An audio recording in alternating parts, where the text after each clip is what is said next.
اب دیکھیے جہاں تک ابن عربی کا تعلق ہے، ہمارے ہاں یہ دو اپوزٹ پولز ملتے ہیں بزرگوں میں. ایک انتہا پر ابن تیمیہ ہے رحمۃ اللہ علیہ، جن کے بارے میں نے آپ کو بتایا کہ انہوں نے اس طرح سمجھا ہے، اس طرح اترتا ہے اللہ جیسے میں یہ ممبر سے اتر رہا ہوں، یہ زیادتی ہے. لیکن بہرحال ایک فکر ہے، ایک سوچ ہے. قرآن اور حدیث کے بہت بڑے عالم تھے، بہت بڑے عالم، بہت بڑے عالم. دوسری انتہا پر ابن عربی ہیں جن کا فلسفہ میں نے آپ کو بتایا. تمام صوفیاء ابن عربی کو شیخ اکبر کہتے ہیں، الشیخ الاکبر، اور صرف الشیخ کہیں گے، دی شیخ، تو اس سے مراد ابن عربی ہوگا. اور ابن تیمیہ انہیں کہتے ہیں زندیق، ملحد. یہ دو انتہائیں ہیں.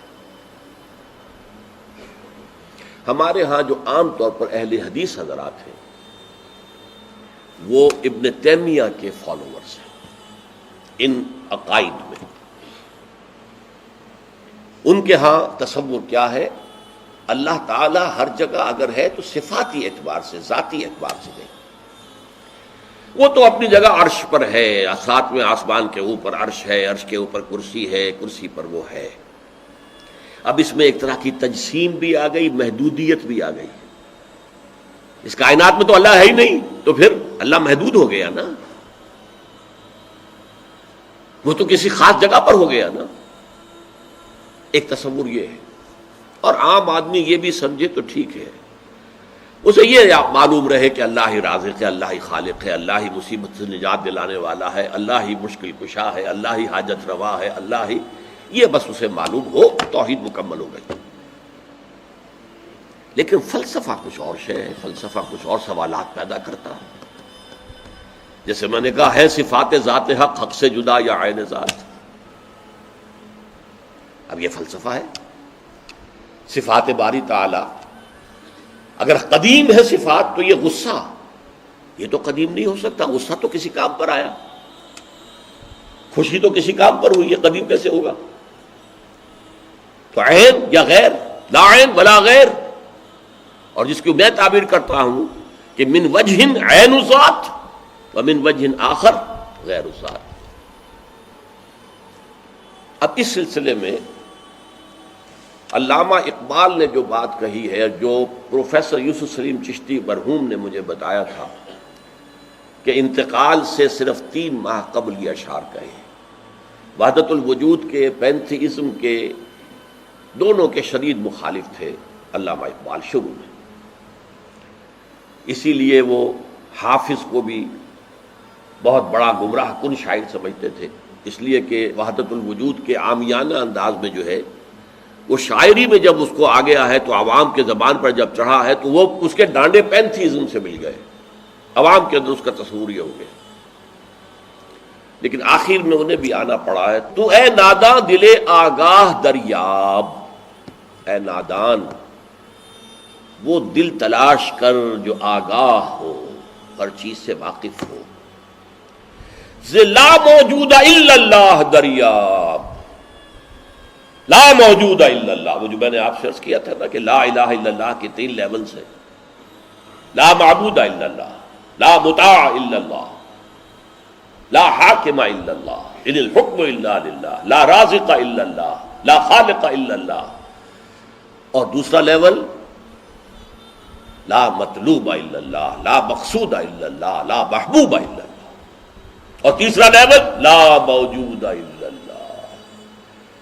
ہمارے ٹاپ کے فلسفی اور صوفیاء اس لا موجودہ الا اللہ پر پہنچے.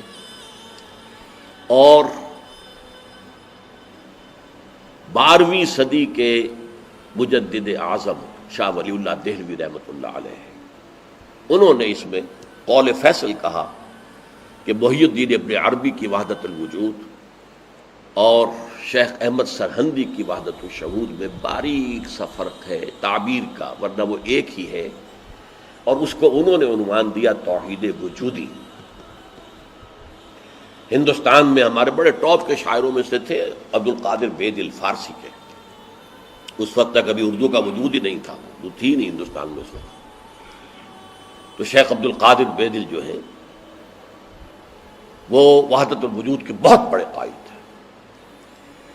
اور ان کی عظمت کا عالم یہ ہے کہ غالب کہتا ہے طرز بے دل میں ریختہ لکھنا اسد اللہ خان قیامت ہے، کہ بے دل کے انداز میں اردو میں شاعری کرتا، ان تو فارسی میں کی، اردو کو ریختہ کہتے تھے پہلے، یہ نئی زبان جو بنی تھی ریختہ، طرز بے دل میں ریختہ لکھنا اسد اللہ خان قیامت ہے۔ لیکن وہ اسد اللہ خان بھی یہ کہتے ہیں جارو بلا بیار کہ این شرک فی الوجود باگرد فرش سینہ بایواں برابر است۔ دیکھو اگر تمہارے سینے کے اندر شرک فی الوجود شامل ہے، یہ بھی ہے وہ بھی ہے یہ بھی ہے وہ بھی ہے، وجود متعدد ہے، خدا کا وجود علیحدہ ہے، ہمارا وجود علیحدہ ہے، تو یہ گرد کے مانند ہے جو تمہارے سینے کے ایوان پر جو تخت بچھا ہوا تھا اس کے اوپر گرد پڑ گئی ہے۔ اس گرد کو جاروب لا، لا موجود ہے الا اللہ، جاروب لا کی جھاڑو سے لا کر صاف کر دو، جاروب لا بیار کہ یہ شرک فی الوجود، وجود دو مان لیے تو شرک ہو گیا، وجود ایک ہی ہے، البتہ جب تعین ہو گئی کسی شے کی وہ وجود مختلف ہے، ذات باری سے علیحدہ۔ بہرحال یہ مباحث ہیں اس آیت مبارکہ سے متعلق، اور میں نے آپ کے سامنے ساری بات رکھ دی۔ نہ میں کسی کا مبلغ ہوں، نہ یہ دینی مسئلہ ہے، یہ فلسفے کا مسئلہ ہے۔ اب فلسفے میں بہت سے مسائل ایسے پیدا ہو گئے، سائنس کے مسائل ہیں کہ جو کتاب و سنت یا کم سے کم حدیث کی بعض چیزوں سے ٹکراتے ہیں، اب اس میں آدمی غور کرے گا، سوچے گا۔ اسی طریقے سے یہ فلسفے کے مسائل ہیں جو ہمیشہ سے جن پر کام ہو رہا ہے، لیکن یہ دین جو ہے وہ شریعت اور طریقت کا نام ہے۔ حقیقت کو چھوڑ دو، حقیقت جو ہے بس ہے۔ تم سورج مکھی کے پھول بن جاؤ، تمہاری توجہ ہر وقت اپنی اس ذات جو جس نے تمہیں پیدا کیا ہے، حقیقت تو وہی ہے، لیکن سورج مکھی کے پھول بن جاؤ۔ لیکن اسے آپ غلط کہیں، مجھے کوئی اعتراض نہیں، لیکن یہ کہ ایک شخصیت کو میں ایسے سے واقف ہوں جو اہل حدیث بھی کٹر تھے اور صوفی بھی بڑے تھے۔ یہ جو ہمارے ہاں مشہور ہے غزنوی خاندان، مولانا عبداللہ غزنوی آئے تھے اور وہ اپنے تصوف کی بعض آراء کی وجہ سے اور بعض اپنی اہل حدیثیت کی آراء کی وجہ سے افغانستان سے نکال دیے گئے تھے، غزنی سے نکال دیے گئے، تو امرتسر میں آ کر آباد ہوئے۔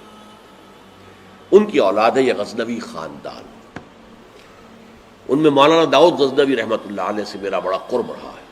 ان کے پھر بیٹے تھے ابو بکر غزنوی، وہ معروف ہے، کافی لوگ ان سے واقف ہوں گے۔ داؤد غزنوی رحمۃ اللہ علیہ یہ دو متضاد چیزوں کا مجموعہ تھے، تصوف بھی اور اہل حدیثیت بھی۔ عام طور پر اہل حدیث کی ساری توجہ ظاہر پر رہتی ہے، وہ باطن میں جھانکتے ہی نہیں، اندر نہیں جاتے، فلسفے سے کوئی تعلق نہیں، لیکن فلسفہ اور تصوف یہ جڑے ہوئے آپس میں چولی دامن کے ساتھ۔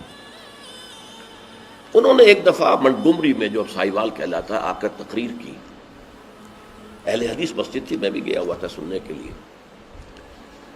انہوں نے وہ اہل حدیث نوجوانوں سے کہہ رہے تھے کہ دیکھو تم اپنے مسلک پر قائم رہو، ہم غیر مقلد ہیں، ہم کسی کے مقلد نہیں ہیں، نہ ابو حنیفہ کے نہ مالک کے، لیکن کبھی بھی ان ائمہ کی توہین نہ کرنا۔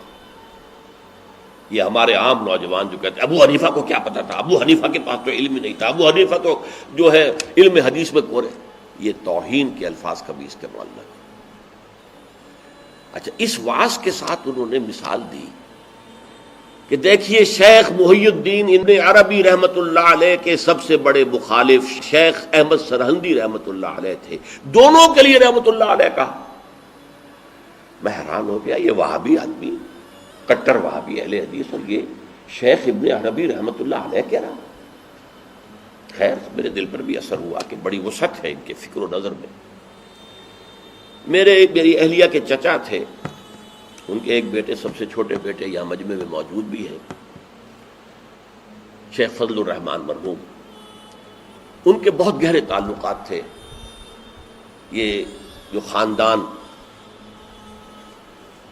غزنوی خاندان سے. انہوں نے شام کو کھانے پر بلایا، مجھے بھی بلا لیا، میں ان کا داماد ہی تھا نا. تو وہاں میں نے کہا کہ حضرت آپ نے شیخ ابن عربی کے ساتھ رحمت اللہ علیہ کے الفاظ استعمال کیے، جبکہ ابن تیمیہ نے کوئی شرعی گالی چھوڑی نہیں ان کے لیے. زندیق، ملحد، اور آپ اہل حدیث ہیں، یہ کیسے ہوا؟ میں ان کی عظمت کا قائل ہو گیا، ان کی آنکھوں میں آنسو آ گیا. کہنے لگے ڈاکٹر صاحب یہ دونوں ہمارے بزرگ ہیں، ہم خرد ہیں، آپس کے اختلافات وہ جانے، ہم چھوٹے ہیں، خرد ہیں، خرد رہنے ہی میں عافیت سمجھتے ہیں، ہمارے لیے دونوں محترم ہیں. اور مسجد میں انہوں نے ایک مثال بیان کی تھی کہ شیخ احمد سرہندی رحمۃ اللہ علیہ نے شیخ ابن عربی کے بارے میں اپنے مکتوبات میں لکھا ہے، ما ذل بردار خان ایشانم لیکن چکنم معاملہ صفات باری تعالی است، کہ ہم شیخ ابن عربی کے دسترخوان کے جھوٹے ٹکڑے کھانے والوں میں سے ہیں. کون کہہ رہا ہے؟ مجدد الفسانی کہہ رہا ہے. ما ذل بردار خان ایشانم، ان کے دسترخوان کے سوکھے جوڑے ہوئے جھوٹے ٹکڑے کھانے والوں میں سے ہم ہیں.